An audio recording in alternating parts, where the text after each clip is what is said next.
दोस्तों, एक बार फिर से आप सभी का स्वागत है क्रिएटिव एकेडमी में। मैं अंकित आज एक नई वीडियो के साथ आप लोगों के सामने हाजिर हूं।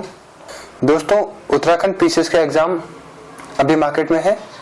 अभी उसकी डेट्स बची हुई हैं, अब भी आप इसे फिल कर सकते हैं। तो मैंने सोचा कि इस बारे में मैं आपसे थोड़ी सी बात करूं कि इस एग्जाम में आने वाले कौन कौन से टॉपिक और इसका फॉर्मेट एक बार आप लोगों से डिस्कस करूं। तो ठीक है, आज मैं एक नई एग्जाम इंफॉर्मेशन की वीडियो लेके हाजिर हूं। आज की इस वीडियो में हम बात करने वाले हैं उत्तराखंड पीसीएस एग्जाम 2016 की। तो एग्जाम के बारे में देखें तो रजिस्ट्रेशन अभी ऑनगोइंग है। 8 अक्टूबर से 25 अक्टूबर तक ऑनलाइन आवेदन कर सकते हैं और जो फीस होगी इसके लिए डेट 27 से 28 अक्टूबर तक दी गई है। बेहतर यही है कि इसे जल्दी से जल्दी भर दीजिए। इसके बाद बात करते हैं इसके प्री एग्जाम की। तो प्री एग्जाम में हमारे 2 पेपर होंगे। पहला सामान्य अध्ययन जो कि 150 मार्क्स का होगा और 2 घंटे का इसमें आपको टाइम मिलेगा। इसके बाद दूसरा जनरल एप्टीट्यूड यानी कि सामान्य बुद्धिमत्ता की परीक्षा होगी, जिसमें हर एक प्रश्न 1.5 मार्क्स का होगा। कुल 100 प्रश्न होंगे।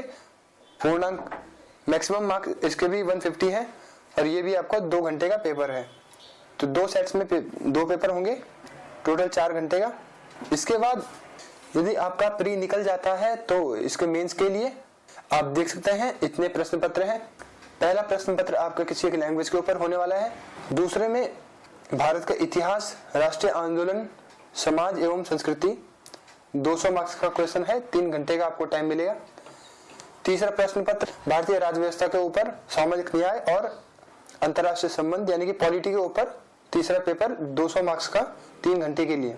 इसके बाद चतुर्थ प्रश्न पत्र में भारत एवं विश्व का भूगोल, 200 मार्क्स का 3 घंटे के लिए टाइम मिलेगा। इसके बाद आर्थिक और सामाजिक विकास, 5वां प्रश्न पत्र यानी कि इकोनॉमिक्स, जो कि 200 मार्क्स का है और 3 घंटे का आपको इसमें टाइम मिलेगा। इसके बाद सामान्य विज्ञान, 6वां प्रश्न पत्र, 200 मार्क्स का और 3 घंटे का इसमें टाइम मिलेगा। इसके बाद 7वां जो है आपका सामान्य अभिरुचि एवं आचार शास्त्र, जिसको एथिक्स या जनरल एप्टीट्यूड बोलते हैं, ये भी आपका 200 मार्क्स का होगा। तो टोटल मेन एग्जाम आपका 1500 मार्क्स का होगा। इसमें सभी प्रश्न पत्र अनिवार्य होंगे और जो आपका लैंग्वेज का पोर्शन है इसमें आपके कम से कम 35% मार्क अनिवार्य होंगे। इसके बाद तीसरे नंबर पे आपका साक्षात्कार आता है जो कि 200 मार्क्स का होगा। दोस्तों, इस वीडियो में फिलहाल हम बात करने वाले हैं प्री एग्जामिनेशन के सिलेबस की कि उसको कैसे तैयार करना है। इसके लिए सबसे पहले भारत का इतिहास, संस्कृति एवं राष्ट्रीय आंदोलन, प्रागैतिहासिक काल जिसमें कि हड़प्पा सभ्यता, वैदिक सभ्यता और संगम युग के बारे में। इसके बाद महाजनपद और मगध का उत्कर्ष, धार्मिक जन आंदोलन, जैन धर्म, बौद्ध धर्म, भागवत एवं शैवमत, पारसी यूनानी संपर्क और इससे संबंधित अन्य पहलू भी आएंगे। इसके बाद मौर्य साम्राज्य की बात, चंद्रगुप्त मौर्य, अशोक, उसके बाद मौर्यकालीन प्रशासन, अर्थव्यवस्था, समाज एवं कला, कुषाण, इन लोगों से संबंधित जो भी टॉपिक हैं इन बारे में पूछ सकता है। इसके बाद गुप्त साम्राज्य की बात करें, गुप्त साम्राज्य के अंतर्गत इसकी स्थापना कब हुई, इसका सुदृढ़ीकरण क्या है, इसमें नगरीकरण, इस समय की व्यवस्थाएं और इसका पतन, चंद्रगुप्त प्रथम, समुद्रगुप्त, चंद्रगुप्त द्वितीय, समुद्रगुप्त, गुप्तकालीन प्रशासन, समाज, अर्थव्यवस्था, साहित्य, कला और इस टाइप के कुछ पहलू आने वाले हैं। इसके बाद उत्तर गुप्त काल में हर्षवर्धन, पाल, प्रतिहार, राष्ट्रकूट, चोल वंश, पल्लव, चंदेल, परमार वंश, चौहान, इन सब वंशों के बारे में डिटेल में पढ़ना है। करीब 650 से 1200 ईस्वी तक का इसमें पूछा जाएगा। तो करीब 650 ईस्वी से 1200 ईस्वी तक के मध्य के सामाजिक, आर्थिक और सांस्कृतिक विकास से संबंधित पहलू पूछे जाएंगे।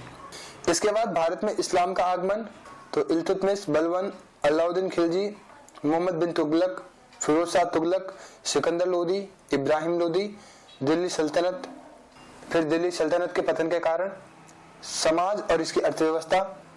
तो इस टाइप के कुछ टॉपिक्स हैं, लाइक सूफी मत, भक्ति आंदोलन, तो इस टाइप के कुछ टॉपिक्स पूछे जाएंगे। इसके बाद मुगल साम्राज्य में बाबर, शेरशाह, अकबर, शाहजहां और औरंगजेब, मुगल साम्राज्य का पतन, मुगल प्रशासन, जागीरदारी, मनसबदारी व्यवस्थाएं, मुगल कालीन समाज और उनकी अर्थव्यवस्थाओं के बारे में, इनके साहित्य, इस टाइम की कला, स्थापना, मराठा, सिख, जाट, तो ये कुछ टॉपिक आते हैं, इनके बारे में पढ़ना है। इसके बाद विदेशी कंपनियों का आगमन है भारत में, तो उससे संबंधित जो भी टॉपिक्स हैं, लाइक यूरोपीय आगमन, तो यूरोपीय कंपनियों से पुर्तगाली, डच और फ्रांसीसी भारत आए थे।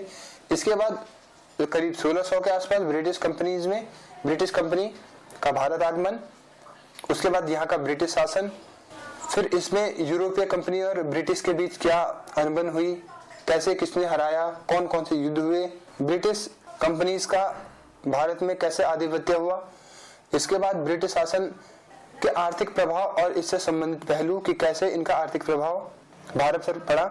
इसके बाद जो कि बहुत ही इंपॉर्टेंट टॉपिक है, 19वीं सदी के सामाजिक धार्मिक सुधार आंदोलन और संबंधित धार्मिक सुधार हुए, जैसे सती प्रथा समाप्त की गई, बाल विवाह, इस टाइप की जो भी उस समय कुरीतियां थी, इनको समाप्त किया गया, कुछ नए सुधार आंदोलन हुए, नई सोसाइटीज का गठन किया गया, उनसे संबंधित क्वेश्चन पूछ सकता है। इसके बाद भारत के वायसराय के बारे में 1858 से 1947 तक के और इस बीच तक के जो भी ब्रिटिश शासन काल में जो भी जो इस समय एक्ट पारित हुए, तो इनके बारे में भी ये बात कर सकता है। इसके बाद प्रथम स्वतंत्रता संग्राम 1857, 19वीं और 20वीं शताब्दी के गैर आदिवासी जातीय और किसान आंदोलन, 1857 के बाद ब्रिटिश शासन, भारत सरकार अधिनियम जो कि मैक्सिमम पूछा जाता है, संबंधित अन्य पहलू जो भी अधिनियम पारित हुए उस बारे में भी पूछता है। इसके बाद 1858 के बाद की प्रशासनिक, सामाजिक एवं न्याय प्रणाली के बारे में पूछेगा। फिर भारत में राष्ट्रवाद का विकास कैसे हुआ, राष्ट्रीय आंदोलनों का उदय, भारतीय राष्ट्रीय कांग्रेस, उद्गम उदारवादी एवं अतिवादी दल, बंगाल का विभाजन, इस बीच कई आंदोलन भी भारत में चल रहे थे, तो स्वदेशी आंदोलन, मुस्लिम लीग की स्थापना हो गई थी, सूरत का अधिवेशन, कांग्रेस का विभाजन 1907 में, फिर माल्य मिंटो सुधार हुआ। उसके बाद प्रथम विश्व युद्ध और राष्ट्रीय आंदोलन, तो इसमें होम रूल लीग जो थी, इसके बाद लखनऊ समझौता 1916, फिर 1917 में अगस्त घोषणा क्रांतिकारी आंदोलन, गांधी का युग आया, भारत एवं विदेश में क्रांतिकारी आंदोलन हुए, बाहर देशों में भी कई भारत के लिए आंदोलन चल रहे थे, इसका नेतृत्व भारत के ही कुछ क्रांतिकारी कर रहे थे। इसके बाद भारत सरकार अधिनियम 1919, रोलेट एक्ट अधिनियम 1919, जलियांवाला बाग कांड जो हुआ था 13 अप्रैल 1919 को, खिलाफत आंदोलन, असहयोग आंदोलन, चोरा चोरी घटना, Swaraj party, Simon commission, Nehru report, Jinnah के 14 सूत्रीय मांगे थी। इसके बाद कांग्रेस का लाहौर अधिवेशन, सविनय अवज्ञा आंदोलन, गोलमेज सम्मेलनों के बारे में भी ये पूछ लेता है कि कौन से सम्मेलन में किसने भाग नहीं लिया था या किसने भाग लिया, अध्यक्षता किसने की, कांग्रेस के कुछ अधिवेशन है तो उनके बारे में भी ये पूछ लेता है कि कौन से अधिवेशन कहां पर हुए और किसने अध्यक्षता की। इसके बाद गांधी और इरविन के बीच जो समझौता हुआ था उस बारे में पढ़ना है। दूसरा और तीसरा गोलमेज सम्मेलन, कम्युनल अवार्ड और पूना समझौता हुआ। उसके बाद भारत सरकार अधिनियम 1935 आया जो कि बहुत ही इंपॉर्टेंट था। इसके अंदर पाकिस्तान की मांग, क्रिप्स मिशन, भारत छोड़ो आंदोलन, कैबिनेट मिशन, आजाद हिंद फौज, अंतरिम सरकार, माउंटबेटन योजना, भारतीय स्वतंत्रता अधिनियम 1947, भारत का विभाजन, आजादी के बाद भारत एवं नवीन क्रियाकलाप और इससे संबंधित कुछ पहलुओं के बारे में पूछेगा। इसके बाद उत्तराखंड के लिए अगर हम उत्तराखंड का इतिहास देखें तो इसमें भी प्राग ऐतिहासिक काल, आद्य ऐतिहासिक काल, उत्तराखंड की प्राचीन जनजातियां, कुनिंदों के बारे में पूछेगा, कार्तिकेयपुर राजवंश के बारे में, कत्यूरी राजवंश के बारे में, जो कि अभी हम हिस्ट्री के पार्ट 1 में कंप्लीट कर ही चुके हैं। इसके बाद गढ़वाल का परमार वंश, कुमाऊं का चंद राजवंश, उत्तराखंड में गोरखा आक्रमण और इनका शासन, फिर ब्रिटिश शासन और टिहरी रियासत के बारे में। ये हमारा उत्तराखंड हिस्ट्री के चैप्टर नंबर 2 में कंप्लीट हो जाएगा, जो वीडियो आपको कुछ दिनों में मिल जाएगी। इसके बाद उत्तराखंड में स्वतंत्रता संघर्ष कैसे हुए, राज्य जब नया बन रहा था उसके लिए जन आंदोलन कैसे हुए, और हाँ, भारतीय राष्ट्रीय आंदोलन में उत्तराखंड का क्या योगदान था, उत्तराखंड में कौन कौन से आंदोलन हुए, किन लोगों ने भाग लिया, इस बारे में भी ये पूछेगा। इसके बाद बात की जाए भूगोल की, ज्योग्राफी, जो कि हमारी सेकंड यूनिट है। इसमें विश्व का भूगोल में विविध शाखाएं पूछेगा। पृथ्वी, सौरमंडल, अक्षांश, देशांतर, समय, परिभ्रमण, परिक्रमण, ग्रहणों के बारे में, महाद्वीपीय विस्तार, पर्वत, पठार, मैदान, जैवमंडल, झीलें, वायुमंडल की विभिन्न परतों के बारे में पूछेगा। पृथ्वी की संरचना के बारे में, सूर्य का जो ताप है, आर्द्रता, महासागरीय नितल की बनावटें, धाराएं, ज्वार भाटा, तापमान एवं खारापन, कृषि, पौधे, जंतु, पशुपालन, ऊर्जा और खनिज से संबंधित संसाधन, उद्योग, जनसंख्या, प्रजातियां, जनजातियां, अंतरराष्ट्रीय सीमा रेखाएं, पर्यावरण एवं विश्व व्यापार, भौगोलिक शब्दावली से संबंधित कुछ प्रश्न पूछेगा। इसके बाद भारत के भूगोल में भारत का भौगोलिक परिचय, उच्चावच एवं संरचना, जलवायु, अपवाह तंत्र, वनस्पति, जंतु, पशुपालन, मिट्टी, जल संसाधन, सिंचाई, बिजली, कृषि, खनिज, उद्योग, जनसंख्या, नगरीकरण, परिवहन, संचार तंत्र और विदेशी व्यापार, अनुसूचित जातियां, जनजातियां, इन बारे में बात करेगा। इसके बाद भारत के भूगोल के बाद बात कर लेते हैं उत्तराखंड के भूगोल की। तो इसमें से ये भौगोलिक अवस्थिति, भू आकृति एवं संरचना, जलवायु, जल प्रवाह तंत्र, जो कि हमने पिछले कुछ वीडियोज में कवर किया है, वनस्पति, सिंचाई, मुख्य नगर, पर्यटन स्थल, उत्तराखंड की जनसंख्या, अनुसूचित जनजातियां, जातियां, परिवहन तंत्र, ऊर्जा संसाधन, औद्योगिक विकासों के बारे में और उत्तराखंड में आ रही प्राकृतिक आपदाओं के बारे में पूछेगा। तीसरी यूनिट हमारी आती है भारतीय राज्य व्यवस्था। इसके अंतर्गत हमसे पूछेगा संसदीय प्रणाली के बारे में, गठबंधन राजनीति के बारे में, क्षेत्रवाद, जातिवाद, सांप्रदायिकता, आतंकवाद और नक्सलवाद के बारे में। इसके बाद लिंग राजनीति पर आधारित समानता, आरक्षण, आधिकारिकता, कल्याण और सुरक्षा के उपाय के बारे में पूछेगा। इसके बाद भारत में चुनावी सुधार जो हुए, फिर शासन में संस्थान और प्रक्रियाओं के बारे में, राष्ट्रीय एकता, भारत की नाभिकीय नीति, पर्यावरणीय समस्याएं, कुछ आर्थिक एवं वित्तीय सुधारों के बारे में जैसे उदारीकरण, निजीकरण, वैश्वीकरण, राजनीति तथा शासन पर इसके प्रभावों के बारे में। फिर भारत में संस्थागत सुधार के बारे में पूछेगा, देश की राजनीति, प्रशासनिक प्रक्रिया। इसके बाद अंतरराष्ट्रीय बात की जाए तो ये संयुक्त राष्ट्र के बारे में पूछेगा।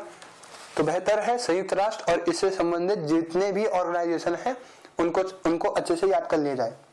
फिर राष्ट्रीय संस्थाएं जो भी हैं, UNDP, WTO, WHO, जो भी इस टाइप की संस्थाएं हैं, ऑर्गेनाइजेशन है इंटरनेशनल, उनको पढ़ लेना चाहिए।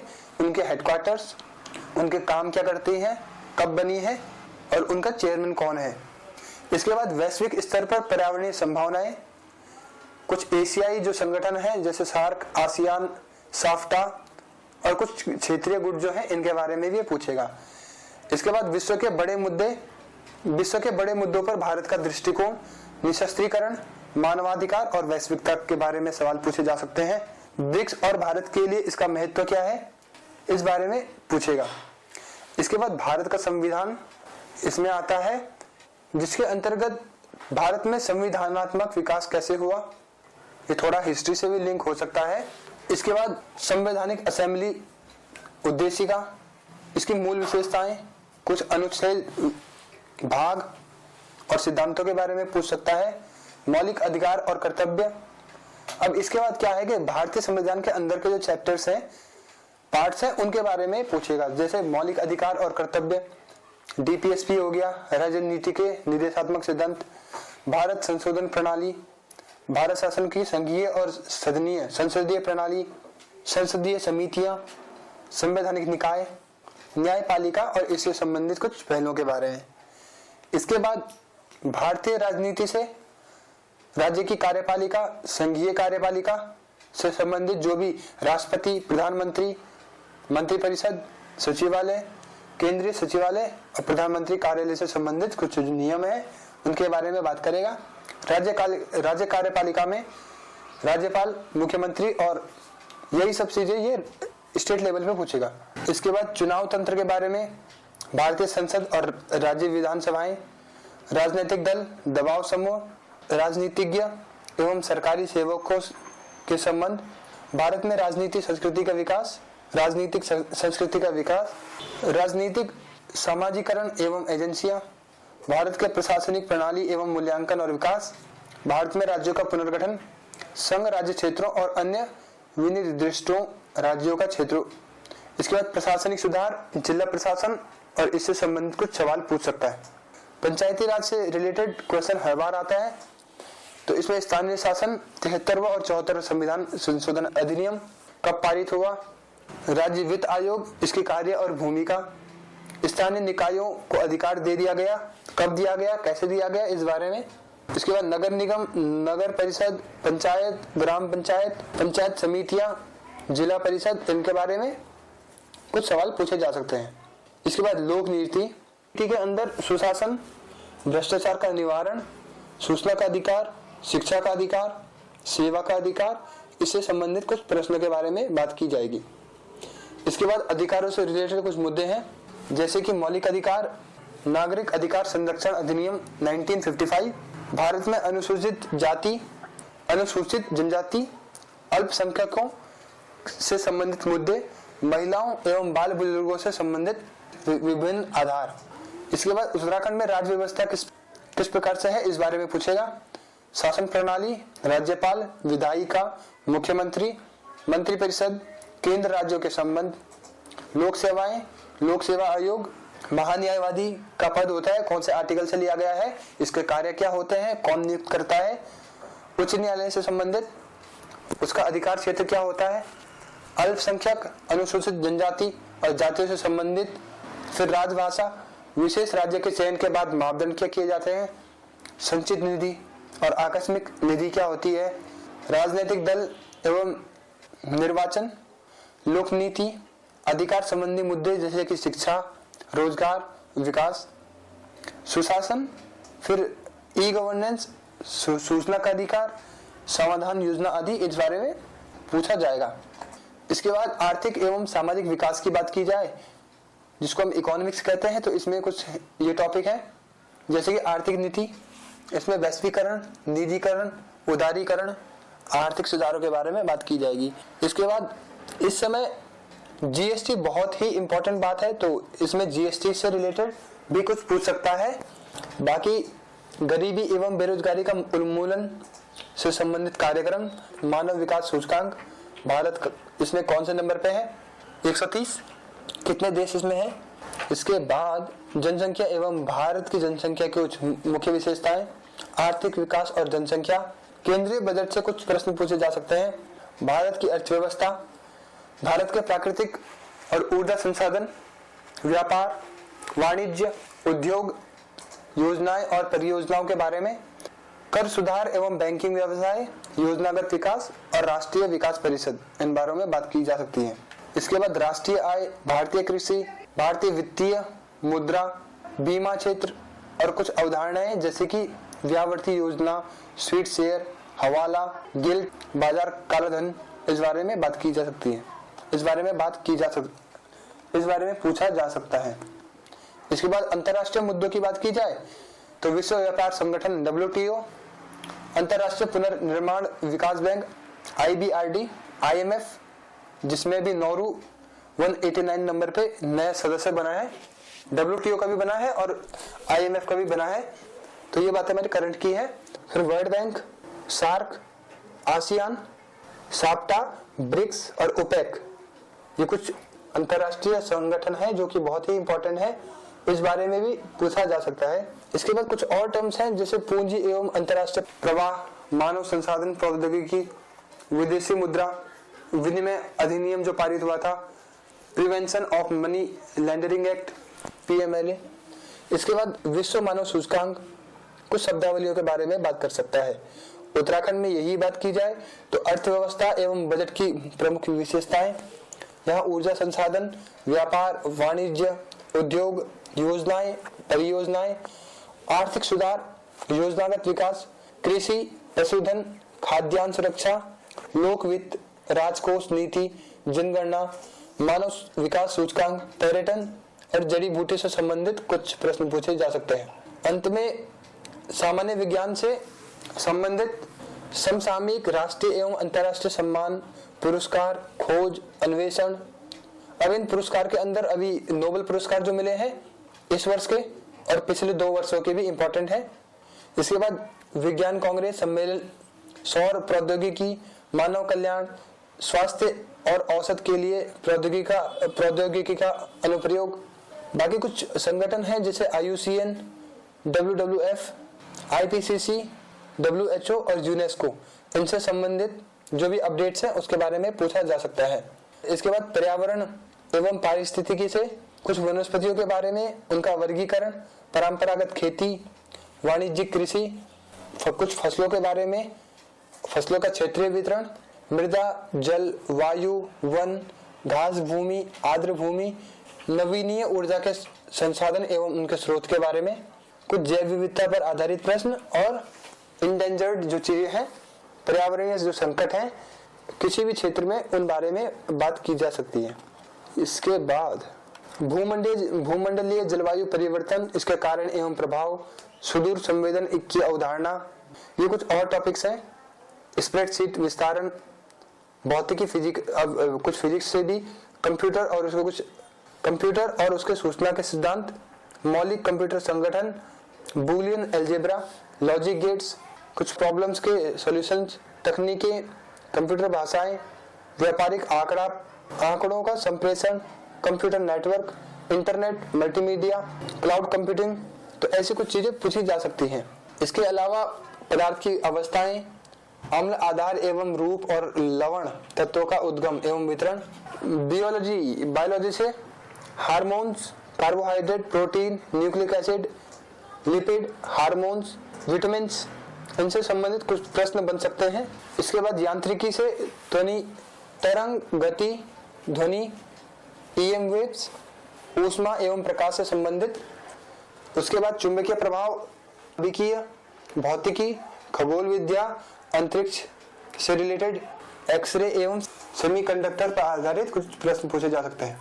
इसके बाद राज्य, राष्ट्रीय एवं अंतर्राष्ट्रीय महत्व पर समसामयिक घटनाएं यानी कि करंट अफेयर पूछे जा सकते हैं।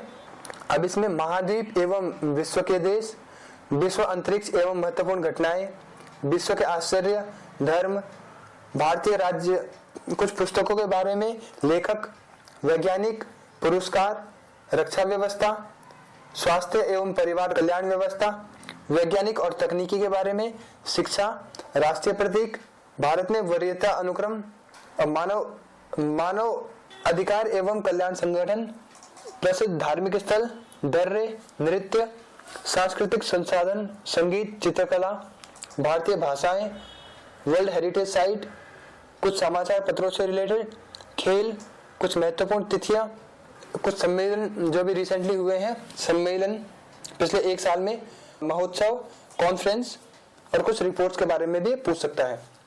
ये तो है हमारा पहले प्रश्न पत्र का सिलेबस। इसके बाद जो दूसरा प्रश्न पत्र होगा जिसमें हर एक क्वेश्चन 1.5 मार्क्स का होगा, 80 प्रश्न आएंगे। कंपैरेटिवली उसे थोड़ा सा आसान इसको कह सकते हैं। ये भी 2 घंटे का है, 120 मार्क्स का है। सबसे पहले इसमें अभी क्षमता परीक्षा, इसमें क्या होगा, कथन और वचन होगा, सत्य असत्य, एमोलॉजिन, समरूपता असमानता, निरूपण, प्रतिरूप बनाया होगा, उनमें से आपको पहचानना है और अलग करना है। इसके बाद संप्रेषण और अंतर व्यक्तिगत कुशलता, जिसमें कि शब्दों का निर्माण कैसे होगा, कूटबद्धता, संख्यात्मक प्रचालन, समानार्थी, विलोमार्थी, इस टाइप के कुछ प्रश्न पूछे जाएंगे।